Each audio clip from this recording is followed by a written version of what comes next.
السلام علیکم ناظرین، آپ دیکھ رہے ہیں کراس فائر اور میں ہوں نوشاد علی خان۔ ناظرین، مسلم لیگ نون کے قائد میاں نواز شریف اور ان کی صاحبزادی جو وزیر اعلیٰ پنجاب ہیں مریم نواز، وہ مظفر آباد جلسے سے انہوں نے آج خطاب کیا ہے۔ بڑا انہوں نے اپنے آپ کو، چونکہ وہ اپنے آپ کو کشمیری کنسیڈر کرتے ہیں، انہوں نے بڑا اعلان کر دیا نواز شریف صاحب نے کہ اگر ان کو منتخب کر لیا جائے، یعنی مسلم لیگ نون کی حکومت بنا دی جائے، لوگ انہیں الیکٹ کر لیں، تو وہ کشمیر کا جو بجٹ ہے وہ 10 گنا بڑھا دیں گے۔ اس کے ساتھ ساتھ انہوں نے ایک معصوم سی خواہش کا اظہار بھی کیا کہ انہیں آزاد کشمیر کا وزیر اعظم بنا دیا جائے، لیکن خیر یہ تو اب بالکل ایک ڈیفرنٹ بات ہے۔ مریم نواز صاحبہ کو انہوں نے تقریر کا کہا، وہ جب آئیں انہوں نے ان کے بہاف پہ، مریم نواز کے بہاف پہ پہلے ہی 10 الیکٹرک بسیں اور 15 کلینک آن ویلز جو ہیں وہ کشمیریوں کو دینے کا جو ہے وہ اعلان کیا۔ پھر مریم نواز صاحبہ نے تقریر کے دوران اپنی جو کارکردگی ہے پنجاب میں وہ بنائی اور وہ گنوائی بتائی، اور اس کے بعد جو ہے انہوں نے مختلف نوازشات بھی جو بارش کرنے کی بات کی کہ اگر انہیں الیکٹ کیا گیا تو وہ تمام جو پروگرامز یہاں پنجاب میں چل رہے ہیں وہ کشمیر میں لے کر جائیں گی، اور ایکچولی انہوں نے یہ ایک طرح سے اعلان کیا کہ کشمیر بنے گا پنجاب۔ تو 27 کو انتخابات ہونے جا رہے ہیں، دیکھتے ہیں کہ یہ جو اب لوگوں کا کیا ٹرینڈ ہے، لوگ کیا چاہتے ہیں کہ کس کو وہ حکومت کا اختیار دیتے ہیں۔ انشاءاللہ آئندہ پروگرامز کے اندر شاید میں بھی کل اس کے اوپر تفصیلی گفتگو ہوگی، جو وہاں پیپلز پارٹی اور نون لیگ کی لفظی جنگ ہے، ایک دوسرے پر الزامات ہیں۔ ابھی اس وقت سچویشن یہ ہے کہ چونکہ آپ جانتے ہیں کہ ایرانی وزیر داخلہ پاکستان کے دورے پر ہیں، ابھی ان کی ملاقات کچھ دیر قبل ملاقات ہوئی ہے فیلڈ مارشل سے۔ کل جب وہ پاکستان کے دورے پر پہنچے تھے، محسن نقوی سے ان کی ملاقات ہوئی تھی، کہا جا رہا تھا کہ وہ بڑے ایک خاص پیغام کے ساتھ آئے ہیں، تو اس کے بعد ہی 10 روزہ جنگ بندی کی ایک تجویز جو ہے وہ سامنے آئی، جس میں پاکستان جو ہے وہ فرنٹ لائن پر ہے اور 2-3 ممالک دیگر ہیں، ترکیہ ہے، عمان ہے اور مصر ہے، یہ اس طرح کے جو 2-3-4 ممالک ہیں، وہ چاہتے ہیں کہ اس 10 روزہ جنگ بندی کو نافذ کیا جائے فوری طور پر، پھر بات چیت کی جائے ان 14 نکات کے اوپر جو پہلے سے مفاہمتی یادداشت کا حصہ تھے، کیونکہ اس کے بارے میں ایران اور امریکہ دونوں ایک دوسرے پر الزام عائد کرتے ہیں کہ وہ اس کی پاسداری نہیں کر رہے۔ اب معاملہ یہ ہے کہ امریکہ حملہ آور ہے اس وقت ایران کے اوپر، جو جنگ ہے وہ پھیلتی چلی جا رہی ہے، امریکہ حملے بڑھاتا ہے تو ایران بھی اس کے ساتھ ساتھ اسی پروپورشن سے حملے بھی بڑھا رہا ہے اور ساتھ ہی ساتھ اس کا دائرہ بھی پھیلا رہا ہے۔ معاملہ آبنائے ہرمز سے نکل کر باب المندب تک جا پہنچا ہے، اس کی بندش کی بات بھی کی جا رہی ہے۔ تو اب جو سچویشن ہے، اس سچویشن کے اندر یہ جو جنگ بندہ جو ایک نارملی یہ سامنے آئی ہے جنگ بندی، کیا یہ اس وقت ان حالات کے اندر اس ایسکلیشن کے ساتھ ممکن ہو پائے گی؟ کیا دونوں طرف سے حملے اس حد تک ہو چکے ہیں کہ اب دونوں طرفین جو ہیں وہ چاہتی ہیں کہ جنگ بندی کی طرف آگے بڑھا جائے؟ اس معاملے پہ یہ پوچھتے ہیں، ہمارے ساتھ اس وقت موجود ہے شمشاد احمد خان صاحب، سابق سفیر ہیں، جواد فیضی صاحب سینئر تجزیہ نگار ہیں، اور بریگیڈیئر حارث نواز جو ہیں وہ آپ جانتے ہیں دفاعی تجزیہ نگار ہیں، ان سے بات کریں گے۔ سب سے پہلے شمشاد صاحب میں آپ کے پاس آتا ہوں، جو سچویشن آپ کے سامنے ہے ایران کی بھی اور امریکہ کی بھی، باب المندب کے اوپر بھی بات، اس کو بند کرنے کی بات کی جا رہی ہے، سعودی عرب کے لیے انہوں نے کہا کہ ہم اس کو بند کر رہے ہیں۔ یہ جو سارا سناریو ہے، اس کے اندر یہ جو 10 روزہ جنگ بندی ہے، آپ کو لگتا ہے کہ یہ جو تجویز ہے یہ قابل عمل ہو سکتی ہے؟ دیکھیے، اس قسم کی تجویزیں جو ہے وہ قابل عمل تو ہو سکتی ہیں، لیکن ان کی انفورسمنٹ یقینی نہیں ہو سکتی۔ یہ بالکل اسی طرح جس طرح جب پہلے ایم او یو جب ہوا تھا، جو ساری جنگ بندی پہلے ہوئی، اس کے بعد میمورنڈم آف انڈرسٹینڈنگ سائن کیا گیا اور ایک طرح سے امن کا معاہدہ ہو گیا تھا، لیکن وہ معاہدہ انفورس نہیں کیا جا سکا، نہ کیا جا سکتا تھا، اور اس کی وجہ یہ تھی کہ یہ جو سارا سلسلہ ہے اس کو ہینڈل کیا جا رہا ہے چند افراد کے لیول پر، وہ چاہے 2-3 افراد پاکستان کے ہوں یا قطر کے ہوں یا امریکہ کے ہوں، تو وہ افراد کے طور پر جو فیصلے کیے جاتے ہیں ان کی کوئی لیگل ویلیو نہیں ہوتی ہے، نہ اوتھینٹسٹی ہوتی ہے، نہ اتھارٹی ہوتی ہے۔ تو یہ کہنا کہ اس ارینجمنٹ کو باقاعدہ انفورس کیا جائے گا وہ مناسب نہیں ہوگا۔ تو ویسے جنگ بندی جس طرح پہلے ہوئی تھی اس طرح پھر ہو جائے گی، لیکن جب تک ٹرمپ کی زبان جو ہے اس کو کلپ کے ساتھ بند نہیں کیا جائے گا، اس وقت تک میں آپ کو بتا دیتا ہوں کہ کوئی بھی جنگ بندی جو ہے وہ کارآمد نہیں۔ بس میں مختصر طور پر بات آپ کو بتا دیا. ٹھیک ہے. اب جو سچویشن ہے آپ کا کیا خیال ہے بریگیڈیئر صاحب, یہ جو کیونکہ جنگ بہرحال دائرہ کار اس کا پھیلتا ہمیں نظر آ رہا ہے, دیگر ممالک کے اندر بھی, کویت کے علاوہ بھی دیگر ممالک میں بھی, یہ اردن کے اندر یا ایران کے حملے بڑھتے جا رہے ہیں. اس سچویشن کے اندر یہ جو, ٹھیک ہے شمشاد صاحب کی بات بڑی حد تک لاجیکل بھی لگتی ہے, کیونکہ اس میں کوئی شک نہیں کہ پہلے بھی جب بھی یہ تھاٹ کرنے کا معاملہ آیا تو یہی بات ہوئی کہ یہ بیانات کا سلسلہ جو ہے جب تک رکے گا نہیں, یہ معاملہ آگے بڑھے گا نہیں. مشکل ہے, شاید ہی ٹرمپ جو ہیں وہ اپنے بیان دینے سے باز آئیں, لیکن جو اس وقت یہاں گراؤنڈ ریالٹی ہے, کیونکہ آج ایک رپورٹ پینٹاگون کی سامنے آئی ہے, پینٹاگون 100 سے زائد جو امریکی سولجرز ہیں ان کی زخمی ہونے کو کنفرم کر رہا ہے. انڈیپینڈنٹ جو ہیں وہ 430 سے زائد بتا رہے ہیں. اسی طرح کیجویلٹیز 17 کی بات کی جا رہی ہے, لیکن کچھ انڈیپینڈنٹ کہہ رہے ہیں کہ ہمیں ڈیلیڈ چیزیں کیجویلٹیز کی مل رہی ہیں, اس لیے یہ شاید اس سے بہت زیادہ ہو سکتی ہیں کیجویلٹیز. یہ سارے کرتے ہیں جنگ کے اندر اپنے وہ معاملات کو. آپ کو لگتا ہے امریکہ واقعتاً اتنا نقصان اب امریکہ کا ہو چکا ہے کہ اب وہ جنگ بندی کے لیے رضامند ہو جائے گا؟ دیکھیں میں شمشاد صاحب کی بات سے بھی متفق ہوں. سیکنڈ اصل بات ہے جب معاہدہ وہ ہوتا ہے افیکٹو جی جو یونائٹڈ نیشن کے تھرو ہو, and where is united nation I don't understand. 1945 میں وائی یہ united nation was established to resolve dispute amongst the nations. اور جو تھی ایک بعد میں اگر آپ کو فرسٹ ورلڈ وار کے بعد ہو ایک لیگ آف نیشن بنائی گئی تھی, وہ بھی اس لیے بنائی گئی تھی. Where is that? تو یہ تو جنگل کا قانون ہے نا کہ آپ دو ملک لڑیں آپس میں, اور وہ 4-5 میڈیٹرز ہیں, فیلڈ مارشل اپنی محنت دن رات کی کر رہے ہیں, but where is the comedy of nation? Where is those general assembly کا کیا رول کیا ہے؟ سلامتی کونسل کیوں کہتے ہیں سیکورٹی کاؤنسل؟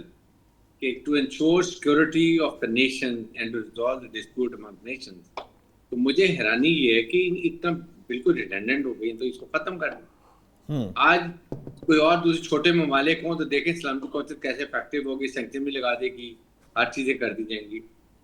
بات یہ کہ امریکن لڑائی کوئی بھی نہیں چاہتا, نہ امریکن چاہتے ہیں, نہ ایران چاہتا ہے, نہ پوری دنیا چاہتی ہے. ایک سپوائلر ہے اسرائیل, وہ چاہتا ہے کہ ایران ملیٹریلی بالکل 0/0 ہو جائے, تاکہ جب بھی وہ گریٹر اسرائیل کے لیے جاتا ہے مڈل ایسٹ کی طرف تو اس کو پیچھے ریزسٹنس دینے والا کوئی موقع.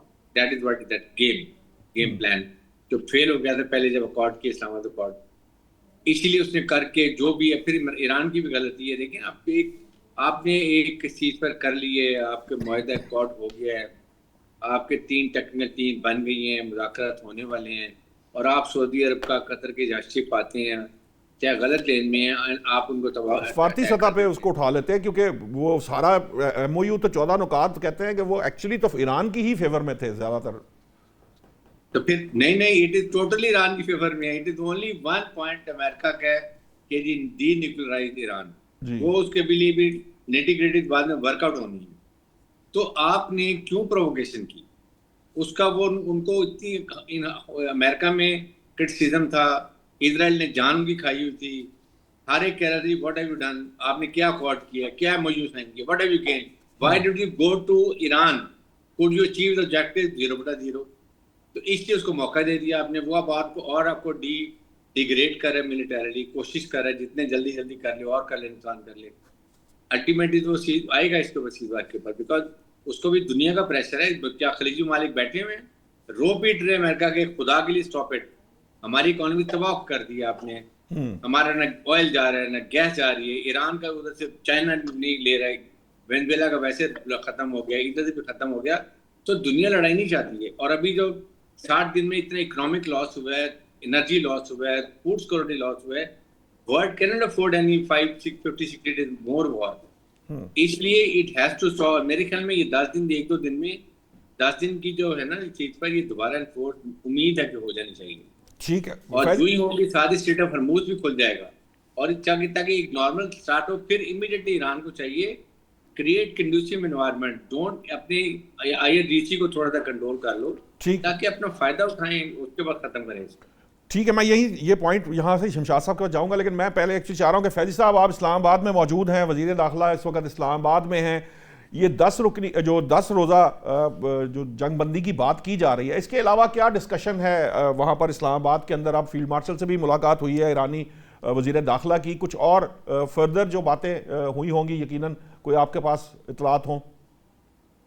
دیکھیے، مجھ سے پہلے بڑی اچھی گفتگو کی گئی، اور میں تو اس میں آپ کے سوال پہ یہی کہوں گا کہ یہ دورہ انتہائی اہمیت کا اس لیے بھی حامل ہے، جس طرح مجھ سے پہلے بریگیڈیئر صاحب بھی یہ کہہ رہے تھے میرے بھائی، کہ صرف یہ دو ملکوں کا معاملہ نہیں ہے، پوری دنیا کے لیے امن کا ایشو ہے، پوری دنیا کے جتنے بھی توانائی ہے، ایندھن ہے، ایون اجناس ہیں، ایون خوراک ہے، ایون میڈیسن ہے، نہ جانے بہت کچھ ہے، لہذا یہ سب کے لیے ایک تشویشناک معاملہ ہے۔ جہاں تک رہ گئی بات ایرانی وزیر داخلہ کی اسلام آباد میں، تو ان کی وزیر اعظم سے بھی ملاقات ہو گئی، فیلڈ مارشل صاحب سے بھی ہو گئی، محسن نقوی صاحب سے تو کل ہی ہو گئی تھی، آج پھر وہ ساتھ تھے، لہذا اس میں دو تین چیزیں بڑی اہمیت کی حامل ہیں۔ صرف ہم اس اعتبار سے بھی اگر دیکھیں کہ 10 روزہ جنگ بندی، تو وہ بھی ایک بہت بڑی وجہ ہوگی۔ اس کے ساتھ ساتھ باب المندب وہاں کی جو ناکہ بندی ہے اور جو یمنی حوثی ہیں، ان کے پیچھے کون ہے، ہمیں تھوڑی سی دوربین سے دیکھیں گے، بلکہ نزدیکی دوربین سے بھی دیکھیں گے تو پتہ چل جائے گا کہ سازشیں، تھیوریز اور کیا کیا کس قسم کی حرکات و سکنات ہیں، اور پورے امت مسلمہ کے لیے بھی، اور پھر اس میں سعودی عرب کے لیے کتنا نقصان ہے، عرب امارات کے لیے کتنا نقصان ہے، دنیا کے لیے کتنا نقصان ہے، یہ بھی اہمیت کا حامل ہے۔ اس کے ساتھ میں یہ ضرور کہنا چاہوں گا کہ دیکھیے، ایرانی وزیر داخلہ کو پاسداران انقلاب کا مکمل اعتماد حاصل ہے، اور ہم نے یہ ساری باتیں بھی کرنی ہے کہ ہم نے آپ کے لیے بھی یہ کر دیا، اور ہمارا سعودی عرب سے جو معاہدہ ہے اس کے تحت تو ہم دل و جان سے آگے بڑھیں گے، لہٰذا آپ ہی اپنی اداؤں پہ ذرا غور کریں، معاملات کو طول نہ دیں۔ مجھ سے پہلے یہ کہہ دیا گیا کہ اس میں زیادہ تر تو فوائد ایران کے نظر آ رہے تھے اس معاہدے میں، مفاہمتی یادداشت میں، لہٰذا ان کو یہ باور بھی کرایا جایا ہے اور کرایا گیا ہے اور بتایا بھی گیا ہے۔ اس کے ساتھ ساتھ جو ایرانی وزیر داخلہ ہے، ان کے ساتھ صرف انہی کی وزارت کے لوگ نہیں آئے، بلکہ وزارت داخلہ کے ساتھ وزارت خارجہ، وزارت ہائی وے اور شہری جو ترقی ہے، وزارت زراعت، قانون نافذ کرنے والے اداروں کے لوگ بھی آئے، اور کسٹم کہ جو اعلیٰ حکام ہیں وہ بھی آئے ہیں، اور خاص طور پہ اس میں یہ بات بھی ہوئی ہے کہ جو ایرانی صدر مسعود پزشکیان نے پاکستان اور ایران کے مابین جو تجارت ہے وہ $3 ارب سے $10 ارب تک کی وہ انہوں نے ٹارگٹ رکھا ہوا ہے کہ وہاں تک لے کے جائیں گے، لہٰذا اس کے ساتھ بہت سارے ایشوز ہیں، اور آپ یہ سمجھ سکتے ہیں کہ اگر ہائی ویز کے اور شہری ترقی کے، زراعت کے محکموں کے لوگ بھی آئے ہیں، وہ والا زراعت نہیں جو یہاں پہ مشہور ہے، بلکہ ان کی جو شعبہ زراعت ہے، لہٰذا یہ ساری چیزیں مجھے جو نظر آ رہی ہیں، میں ہمیشہ امید ہی رکھتا ہوں اور یہی خواہش رکھتا ہوں، اور سبھی رکھتے ہیں کہ پاکستان نے جو کردار ادا کیا ہے، اور پاکستان نے دیکھیے نہ صرف ایران کے ساتھ کھڑا ہوا ہے بلکہ امریکہ کے ساتھ بھی کھڑا ہوا ہے کہ دونوں کا نقصان نہ ہو اور اس سے بڑھتا ہوا نقصان پوری دنیا میں نہ پھیل جائے، مگر سعودی عرب اور یمنی حوثی اور باب المندب اور اس میں سعودی عرب پہ حملہ آور ہونے کی کوشش، اس کے پیچھے کون ہے، کیا ہے، یہ سارے وہ اہم موضوعات ہیں جو کہے بھی جا رہے ہیں، جو بتائے بھی جا رہے ہیں، جو سمجھائے بھی جا رہے ہیں اور سمجھنے کی کوشش بھی کی جا رہی ہے، لہذا اس اعتبار سے میں سمجھتا ہوں کہ جہاں آفٹر 47 ایئرز امریکہ اور ایران کے جو اہم شخصیات تھیں وہ آمنے سامنے ہوئیں، تو میں سمجھتا ہوں کہ اس کے بعد یہ دوسرا اہم موقع ہے اس وقت کہ ایرانی وزیر داخلہ اسلام آباد میں موجود ہیں، اور صرف یہی نہیں کہ اسلام آباد میں موجودگی بلکہ مستقبل کے حوالے سے جو خد و خال ہیں، جو خاکے ہیں، جو اپنی پالیسی ہے، اس میں بھی بات ہو رہی ہے کہ پاسداران انقلاب کو بہرحال اگر وہ یہی سوچ اور یہی سمجھ کے ساتھ آگے بڑھتے جائیں گے کہ دیکھی جائے گی جو ہوگا تو پھر وہ دیکھا بھی نہیں جا سکے گا، لہذا اس کو، اور امریکہ بھی پھنس چکا ہے، اس میں بھی کوئی شک نہیں ہے کہ امریکہ کی اپنی جو ہے نا وہ جان بھی شکنجے کے اندر ہے، اور خود امریکہ کے اندر جنگ بندی کے حوالے سے یا جنگ کے حوالے سے جو سرویز آ رہے ہیں وہ 60% سے زیادہ لوگ وہاں کے چاہ رہے ہیں کہ جنگ رک جانی چاہیے، لہذا انہیں اپنی منہ دکھائی چاہیے، انہیں اپنی منہ دکھائی چاہیے، اور پاکستان کوشش کر رہا ہے کہ دونوں گھروں کو خوش رکھے، ان کی مرضی کا جو ہے نا وہ منہ دکھائی دے۔ ٹھیک ہے، فیضی صاحب تو منہ دکھائی کی بات کر رہے ہیں، شمشاد صاحب منہ دکھائی تو مل چکی تھی، اب معاملہ یہ آپ کہتے ہیں کہ ٹرمپ منہ بند رکھے، لیکن ایکچولی سپوائلر اسرائیل ہے، اور اس کی ایک طرح سے تصدیق جے ڈی وینس بھی کرتے ہیں، کیونکہ انہوں نے یہ بات کہہ دی کہ یہ بالکل واضح طور پر کہ اسرائیل نہیں چاہتا تھا کہ یہ جنگ بند ہو۔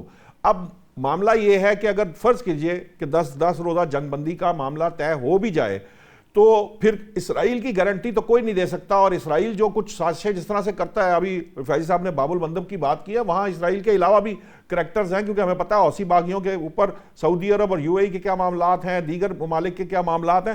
تو اسرائیل جو ہے اس کو کس طرح سے کنٹرول کیا جا سکتا ہے, کیونکہ اقوام متحدہ جس کی بات بریگیڈیئر صاحب نے کی ہے وہ تو اب لیگ آف نیشن ہی ہے ایک طرح سے. مطلب ہم نے پہلی دفعہ دیکھا سلامتی کونسل نے جنگ جاری رکھنے کے لیے جو ہے نا وہ ویٹو کا استعمال ہوا اس سلامتی کونسل کے اندر.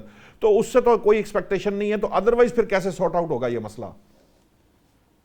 پہلے کی بات تو یہ ہے کہ جہاں تک ایران کا تعلق ہے, پاسداران ہوں یا ان کی حکومت ہو, ان کا رویہ جو ہے وہ بیسیکلی ڈٹرمن ہوتا ہے جو کچھ پریزیڈنٹ ٹرمپ کرتا ہے. اور پریزیڈنٹ ٹرمپ سب کچھ وہ کر رہا ہے جو نیتن یاہو چاہتا ہے.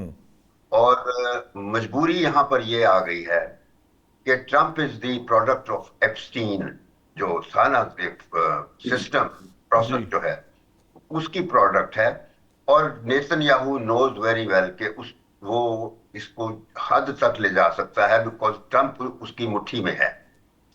ایسی ویڈیوز, ایسی چیزیں اس کے پاس ہیں جو ٹرمپ ہر گھڑی پریشان ہو جاتا ہے اور وہ اس کے ہاتھ میں کھیل رہا ہے.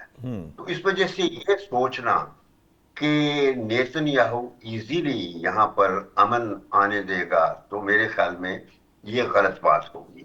بات وہی آ جاتی ہے کہ سچویشن اور ایگریویٹ اس وجہ سے ہو جاتی ہے کہ کوئی سسٹم نہیں ہے, کوئی پروسیس نہیں ہے, کوئی لا نہیں ہے, کوئی ملٹی لیٹرل باڈی نہیں ہے جو اس کو اوور سی کرے. یونائٹڈ نیشنز کو ٹوٹلی اس نے مارجنلائز کر دیا ہوا ہے. سیکیورٹی کونسل تو ویسے ہی ویٹو کی وجہ سے مارجنلائز ہوئی ہے. تو اس وجہ سے کوئی بھی ایسا ادارہ, اور ادارے کے بغیر اس قسم کی جو پیس پروسیسز ہیں وہ کبھی آگے نہیں بڑھتے. یہ افراد یا انڈیویجولز نہیں آگے لے جا سکتے. افراد صرف کوشش کر سکتے ہیں ایک دوسرے کے سامنے بیٹھ کے. اور ہم نے بھی جو پہلا جنگ بندی کا فیصلہ ہوا تھا, ہمیں تو امریکہ نے لکھ کے دے دیا تھا ہمارے پرائم منسٹر کو, جو زبان استعمال کی گئی تھی پھر سیز فائر کے سلسلے میں. تو ہم نے تو امریکہ کی خواہش پر یہ سارا سلسلہ شروع کیا تھا اور بڑا اچھا رول پلے کیا. ثالثی کی, ان کو ایک میز پہ اکٹھا کر دیا اور نتیجہ نکلا. لیکن بدقسمتی یہی ہے کہ وہ انفورس نہ ہو سکا بیکاز نیتن یاہو جو ہے اس نے ادھر لبنان میں اپنا کاروبار چلتا رکھا اور ٹرمپ کو اپنی مٹھی میں رکھا اور ہر وقت استعمال کر رہا تھا. تو اب جو کچھ بھی ہے, یہ جو مومنی آیا ہے یہاں, یہ اس سے زیادہ توقع نہ کرے. وہ بھی صرف آ کے دیکھنا چاہتا ہے کہ کیا چانسز ہیں, کیونکہ اشارے پھر بھی اب ٹرمپ کی طرف سے آئے ہیں. اگین سیز فائر ٹرمپ چاہتا ہے, ایران اپنی طرف سے نہیں چاہے گا. وہ تو اب جب ہے اس کو پتا ہے کہ یہ اس قسم کے سلسلہ ہوتے ہوئے کوئی پکا وہ ارینجمنٹ مشکل لگتا ہے. تو وہ ایرانیت اپنی جو تیاری ہے وہ مکمل کیے ہوئے ہیں اور انہوں نے سلسلہ نہیں چھوڑنا. اگر ہیوی بمبارڈمنٹ کی جو دھمکی ٹرمپ دیتا ہے ایک دفعہ اور پھر ہیوی بمبارڈمنٹ ایک دو جگہ کر دیتا ہے تو اس کا جواب پھر ایران دے گا. تو یہ سلسلہ اسی طرح چلتا رہے گا اور میں زیادہ پر امید نہیں ہوں اس پہ. یہ اسی طرح ہے کہ جب تک کوئی قانونی سسٹم انٹروین نہیں کرے گا یہ سلسلہ ختم نہیں ہوگا. ٹھیک ہے, لیکن گلوبل ٹوٹل لا لیسنس ہے. تو دیر از نو لا ایز سچ, مطلب یہاں پہ تو بین الاقوامی سطح پہ تو اس طرح کا. بریگیڈیئر صاحب کون سا, اگر UN نہیں ہے تو پھر کون سا ادارہ ہے؟ میرا نہیں خیال کہ کوئی اور ادارہ ہے, اور اگر کوئی اور ادارہ نہیں ہے تو جیسے شمشاد صاحب کہہ رہے ہیں پھر اس کا مطلب یہ ہے کہ ہمیں تیاری پکڑنی چاہیے اس بات کی کہ یہ جو دونوں کے الیکشنز گزر جائیں گے, اس کے بعد کسی کا کوئی جو مطلب نیتن یاہو کے الیکشنز ہیں, ٹرمپ صاحب کے مڈ ٹرم الیکشن ہیں, اس کے بعد کوئی معاملہ بنے گا تب بھی تو معاملہ وہیں کا وہیں ہوگا, کوئی ادارہ نہیں ہوگا. اور ادھر سے اگر نیتن یاہو چاہتے ہی نہیں ہے جنگ بند ہو تو وہ اکیلا جو ہے وہ پوری دنیا کو اپنے ہاتھوں پہ کھلاتا رہے گا. ہم لوگ اسی طرح ہی بھاگتے رہیں گے, اس کی کوئی نتیجہ نہیں نکلے گا. دیکھیں جنگل کا قانون وینزویلا میں جو چلے گئے کس طریقے سے وہاں پریزیڈنٹ نے اٹھا لیا, کیا یہ کوئی قانون ہے؟ مجھے بتائیں. It is only might is right, that's all. Otherwise تو how dare you can go and pick up the president of a sovereign country. اس لیے کہ آپ نے اس کے آئل پہ قبضہ کرنا ہے اور آپ بڑے مدد جا کے کر کے آگے. تو میں تو انتہائی honestly very hopeless about the word کہ آئندہ کیا ہونے والا ہے. کیا اس طرح چلے گا کہ جو پاورفل ہے اس کا مطلب کہ آپ کو خود اسٹرانگ ہونا ہے. میرے خیال میں ابھی خلیجی ممالک میں بھی یہ سوچ آ رہی ہے کہ they are fed up of American influence over there. $3.3 trillion کا امریکن نے ان کو خلیج والوں کو ویپن ایمونیشن بھیج دیا. جی ایران کا ہوا کرے گا، ایران قبضہ کر لے گا، ایران یہ کر دے گا، ایران وہ کر دے گا. اور اس کے بعد کیا ہوا، جب وقت آیا تو جا کے ان کو پروٹیکشن پہ چلے گئے، ان کو چھوڑ دیا. تو they are very unhappy with it, مجبور ہیں کرنے، اور پیسہ سارا وہاں پر جب جائے وہ فریز کر دیتے ہیں. تو اب میرے خیال میں یہ بھی 4-5 سال اگلوں کے اندر کافی یہ پوری ڈائنامک جو ہے نا پولیٹیکل، یہ جو جیو پولیٹیکل انوائرمنٹ کافی چینج ہو جائیں گی. آپ وہ بھی سوچیں گے 57 مسلمان ممالک ہیں، فار گاڈ سیک اتنے آپ کو مار پڑی ہے، آپ کو عراق میں، لیبیا میں، سیریا میں، افغانستان میں، غزہ میں مسلمانوں کو جو مار پڑی ہے، سب مسلمان خاموش بھیگی بلی بن کے بڑے رہے. It's a shame on every one. کیا ہوا، بار بار کے بھوکے بچوں کو بھوکا مار دیا. اس کے بعد ایران پہ لڑائی کر دی because nobody is there to stand. تو یہ اب تھنکنگ آ جانی چاہیے مسلمانوں کی، بی اسٹرانگ یور سیلف. آپ کو بہت پوٹینشیل ہے، چائنا آپ کے ساتھ ہے، ٹیکنالوجی، سائبر وارفیئر، پاکستان، ترکی ہارڈ ویئر بناتے ہیں. آپ کے پاس پیسہ جا کے اب یورپ میں انویسٹ کرتے ہیں، آپ کو وہاں پر فریز ہو جاتا ہے انویسٹ اسلام میں. تو یہ ابھی کافی چینجز آنے والی ہیں، ہوں گی، but it will take certain time because so far they are totally controlled by Americans. اور وہاں بھی ان کے اوپر پرابلم یہ کہ کنگڈم کی جو تلوار لٹکائی ہوئی ہے، آج وہ کھڑے ہوں، نیکسٹ ڈیموکریسی کی بات ہو جائے گی وہاں پر. جی جی یہ چیزیں سوچنے کی ہیں. اس لیے ابھی وقت ہے 10 دن کا. مجھے تو بہت امید ہے کہ شاید انشاءاللہ پاکستان کی یہ کاوش کام آ جائے. فیلڈ مارشل کو پریزیڈنٹ ٹرمپ بھی سنتے ہیں، بٹ بغیر صاحب، لیکن سوال پھر وہی ہے نا، 10 دن فرض کر لیتے ہیں نا، ہم سپوز کرتے ہیں 10 دن کی جنگ بندی آج ہو گئی، اسرائیل وہیں کھڑا ہے، سپوائلر ہے. شمشاد صاحب تو اس کو وہ وجہ بھی بتا رہے ہیں کہ ٹرمپ تو ان کے بغیر ہل بھی نہیں سکتے، وہ جب چاہیں گے کر لیں گے. پھر 10 دن کے بعد کیا ہوگا؟ 10 دن کے بعد پھر وہی ہوگا جو 27 نکاتی ایم او یو کے اس ساتھ. لیے ایران کو چاہیے کہ تھوڑا سا ریسٹرین شو کرے. اچھا، ایران کو چاہیے، ایران کا بینیفٹ ہے اگر یہ معاہدہ ہو جائے اور یہ یونائٹڈ نیشن میں چلا جائے، وہاں سے ریٹیفائڈ ہو جائے، then it has a more strength with it. اس لیے پوری کوشش کرنی چاہیے کہ اس میں دیکھیں، اگر ایران کی ابھی سینکشن اٹھا لی تھی، انہوں نے آئل اور گیس بیچنا شروع کر دیا، پیسہ آنا شروع ہو گیا، یہ پیسہ عوام کی طرف جانا شروع ہو جاتا، ٹرکلنگ افیکٹ جاتا، عوام خوش ہو جاتے، وہ ایران کی گورنمنٹ کے اوپر ان کا کانفیڈنس ڈیولپ ہو جاتا، حالات بہت بہتر ہو جاتے، شاید فادر انقلاب کی بھی تھوڑی سوچ بدل جاتی. 47 ایئر سے لوگ نقصان اٹھا رہے ہیں، وہ فرق پڑ جاتا. اس کے بعد آپ نیوکلیر کی لاسٹ میں بات ہو جاتی کہ بیسک ایشو نیوکلیر ہے. وہ ایران بار بار امریکن کہہ رہے ہیں نا کہ جی نیوکلیر ہم نے نہیں بنانے دینا. بھائی وہ تو ایران کہہ رہا ہے، ایران کو اس پہ ان سے بات کر لے کہ جی ٹھیک ہے، جو 460 کلو گرام جو انرچڈ یورینیم ہے اس کا ڈسپوزل کیسے کرنا ہے، اس کو ڈی گریڈ ملک میں کرنا ہے، کیا کرنا ہے، وہ اس پہ ختم کریں. یہ ختم کریں ایشو کو، اگر آپ نے نہیں رکھنا تو رکھنا ہے. تو یہ ایشو ہیں جو ہم اگر کر لیں تو میرے خیال میں کافی حد تک مسائل ختم ہو سکتے ہیں. ایران جو ہے اپر ہینڈ پر ہے، بینیفیشری ہے، تھوڑا سا اسٹانچ ہو گیا. ابھی بھی دیکھیں نا، معاہدے میں انہوں نے کہا تھا کہ اسٹریٹ آف ہرموز کھل جائے گا، لیکن اس کا مانیٹرنگ جو ہے نا وہ ایران کرے گا، لیکن اس کے اوپر ٹول نہیں لے گا. ایران کا ہولڈ تو رہ گیا تھا نا پہلے.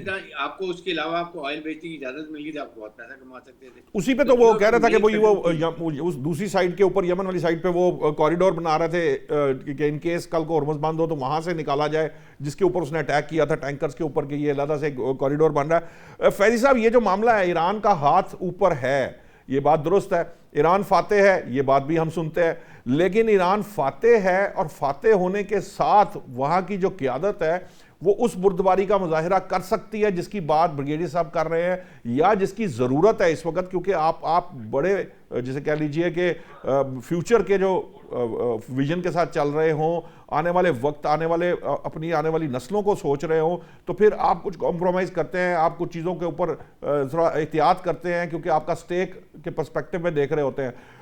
یہاں تو ایسے لگتا ہے ایران چونکہ ہم ہیں حالت جنگ میں، ہمارا اس سے زیادہ کچھ بگڑ نہیں سکتا، اس ایٹیٹیوڈ کے ساتھ اگر آگے بڑھیں گے تو یہ پھر معاملہ جو ہے وہ تباہی کی طرف ہی جا سکتا ہے. فیض صاحب، دیکھیے میں نے جو پہلے بات کہی ہے نا کہ عوام کے اندر منہ دکھائی جو ہے نا وہ سب سے بڑا مسئلہ بنا ہوا ہے. آپ نے اذہان بنا دیے, آپ نے صاحب وہ منہ دکھائی ایم او یو کی 14 نکاتی ایم او یو سے مل گئی تھی.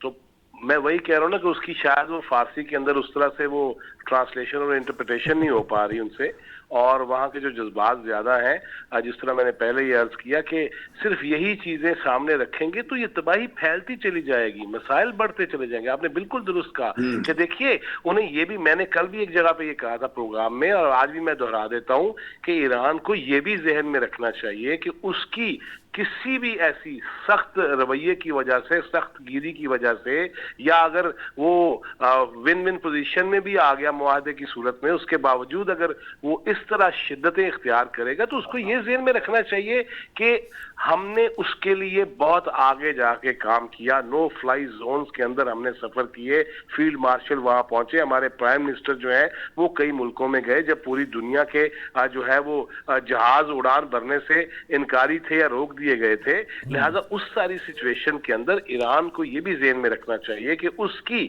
کسی ایسی چیز کی وجہ سے, پالیسی کی وجہ سے, اقدام کی وجہ سے اگر یہ حدتیں شدتیں پاکستان تک پہنچتی ہیں تو وہ تو پھر اپنے محسن کے ساتھ, اپنے بڑے بھائی کے ساتھ اچھا نہیں کر رہا ہوگا نا. لہذا یہی وہ باتیں ہیں جو آج اسلام آباد میں ہوئی ہیں, کل سے شروع ہوئی ہیں, اور اس میں یہ واضح دو ٹوک چیزیں بھی کہہ دی گئی ہیں کہ اگر یہی معاملہ رہا سعودی عرب کے ساتھ تو ہمارا معاہدہ ہے اور پوری دنیا کے سامنے ہم نے کیا ہے اور پوری دنیا کو ہم نے فخریہ طور پہ بتایا ہے, ہمارے ایمان کا حصہ ہے حرمین شریفین. لہذا یہ وہ ساری باتیں ہیں جو باقاعدہ طور پہ کہی. اور اس کے ساتھ ساتھ دیکھیے صرف ایران امریکہ کی جنگ کے ساتھ ساتھ ہم جس فتنۃ الخوارج کا جو ہے وہ سامنا کر رہے ہیں, مقابلہ کر رہے ہیں, ان کو جہنم واصل کر رہے ہیں, فتنۃ الہندوستان اور اسرائیل کی پیچھے جو سازشیں ہیں, ہم نے یہ بھی بتا دیا ہے کہ دیکھیے آپ کے بارڈر کی سائڈ پہ اگر ایسا معاملہ ہوتا ہے, اور وزارت داخلہ کے ذمہ داران اسی لیے آئے ہیں, کسٹمز والے بھی اسی لیے آئے ہیں, کسٹم انٹیلیجنس کے لوگ بھی آئے ہوئے ہیں کہ وہ یہ ہم بیان کر سکیں, ہم بتا سکیں, ہمیں انہیں روک سکیں, ہم انہیں قائل کر سکیں کہ آپ چاروں طرف سے جس آگ سے کھیل رہے ہیں یا آپ پہ مسلط ہے, اگر یوں بھی کہہ لیا جائے کہ اگر اسرائیلی پرائم منسٹر کے ہاتھ میں جو ہے وہ طوطا ہے جو ڈونلڈ ٹرمپ کا, تو اس ساری سچویشن میں ہمیں یہ سمجھنا ہوگا اور ہمیں سمجھانا بھی پڑے گا, ہمیں بتانا بھی پڑے گا. ہم اگر ثالث کے طور پہ سامنے آئے ہیں تو صرف بٹھا دینا اس کے ساتھ ساتھ یقیناً وہ بہت بڑا کام تھا کہ اتنے عرصے بعد جب مرگ بر امریکہ, مرگ بر اسرائیل ایمان کا حصہ بنا دیا جائے جس ملک میں, اور جہاں جہاں اس ملک کے یا اس اسکول آف تھاٹ کے لوگ ہوں وہ وہاں وہ نعرے لگا رہے ہوں, اپنے ایمان کا حصہ بنا لیں. لہذا اس ساری سچویشن میں ہم نے یہی بتایا ہے, بیان کیا ہے, واضح کیا ہے کہ اس قسم کی چیزوں سے پرہیز کیا جائے. یہ اگر پھیل گئی تو پھر یہ عالمی جنگ ہے اور پھر بچ کوئی نہیں پائے گا.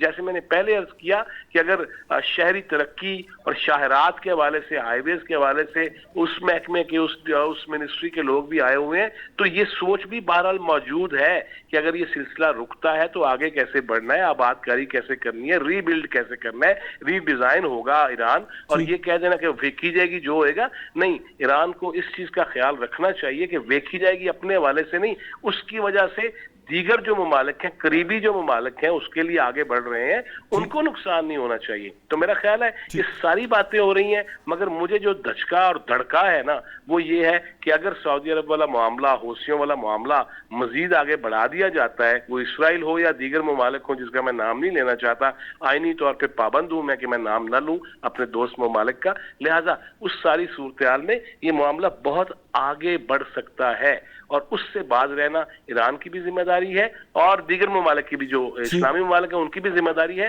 اور میرا خیال ہے کہ جس طرح شمشاد صاحب نے اور بریگیڈیئر صاحب نے کہہ دیا نا کہ کتنے گئی اقوام متحدہ, اس کی سیکیورٹی کونسل, اب ان چیزوں میں کہاں پہ ہے. میرا خیال ہے کہ انہیں اگر حدت ابھی تک نہیں پہنچ رہی نا, جب پہنچے گی, جب وہاں لوگ نکلیں گے تو پھر انہیں بھی جب سیاپا پڑے گا, شاید ایسے سائز کی جوں پیدا ہو جائے جو ان کی گردنوں پہ روک سکے. ٹھیک ہے, یہ جو بات فیصل مجھے بریک کا کہا جا رہا ہے, بریک سے واپس آئیں گے تو یہ جو حوثیوں والی بات کہی ہے اور سعودی عرب اور ہمارا دفاعی معاہدہ, آگے پاکستان کے لیے کیا کورس ہوگا, پاکستان ہر دو صورتوں کے اندر, یعنی کوئی بھی آپشن ہو, کوئی بھی سچویشن ہو, اس کو کیسے ڈیل کرے گا, اس پر بات کریں گے بریک کے بعد. ویلکم بیک ناظرین. بریک پہ جانے سے پہلے بات ہو رہی تھی کہ پاکستان ایران کو وہ سارا جسے کہہ لیجیے تصویر کشی کر رہا ہے جو پاسبلٹیز ہو سکتی ہیں اور جو اس کے نتائج آ سکتے ہیں. لیکن فیضی صاحب تو یہ کہتے ہیں کہ باتیں سمجھائی گئیں. اب سوال یہ ہے کہ کیا ایران کو ایسا کیا ہے جو ایران کو پتہ نہیں ہوگا؟ وہ بھی ایک عرصے سے یہ اس سارے معاملے کو ڈیل کر رہا ہے, جانتا ہے, سمجھتا ہے سب کچھ. شمشاد صاحب, اصل بات تو یہ ہے کہ کیا اس کو سمجھ آئی؟ اور دوسرا جو ایکچولی امپورٹنٹ سوال ہے وہ یہ ہے کہ اگر حوثی باز نہیں آتے, حوثی جو ہے وہ سعودیوں کے ساتھ معاملات کو بگاڑ دیتے ہیں, یعنی وہ حملہ آور ہوتے ہیں, پھر پاکستان کے پاس کیا چوائس ہوگی؟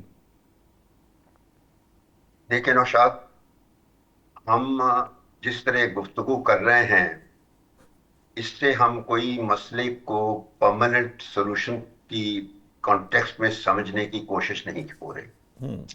میری نظر میں آج عارضی جنگ بندی جو ہے وہ اس حل نہیں ہے مسئلے کا. یہ مسئلہ 5 مہینے پرانا نہیں ہے.